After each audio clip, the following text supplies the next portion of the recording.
Hello, welcome to CS food vlog. இன்றைக்கி சண்டேக்கு பார்த்தீங்கன்னா நாங்கள் மட்டன் சுக்காவும் ஈரல் ஃப்ரையும் மட்டன் குழம்பு செய்யலாம்னு பிளான் பண்ணி காலையிலேயே போய் எல்லாம் நேரத்தில் எடுத்துகிட்டு வந்துட்டோங்க.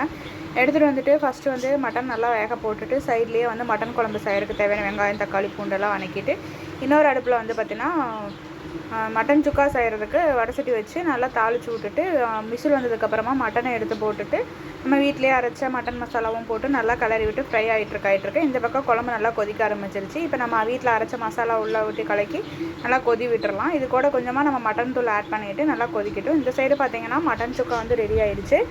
அப்படியே வந்து லைட்டாக கொத்தமல்லி தழை தூவி இறக்கிட்டு அடுத்து வந்து மட்டன் குழம்பும் கொதிக்க ஆரம்பிச்சிருச்சு. இதையும் வந்து லைட்டாக கொத்தமல்லி தழை தூவி இறக்கிட்டு ஈரல் ஃப்ரைக்கு வந்து பார்த்திங்கன்னா கொஞ்சமாக வெங்காயம் கருவேப்பிலை போட்டுட்டு க்ளீன் பண்ணி வச்சுருக்க ஈரலையும் போட்டு வந்து பார்த்திங்கன்னா நல்லா வதக்கிட்டு கொஞ்சமாக இஞ்சி பூண்டு பேஸ்ட்டு மஞ்சத்தூளும் மட்டன் மசாலா ஆட் பண்ணி ஈரல் ஃப்ரை செஞ்சுட்டு கொஞ்சமாக ஒயிட் ரைஸு ஈரல் மட்டன் ஃப்ரை அது கூட மட்டன் தண்ணி குழம்பு வச்சு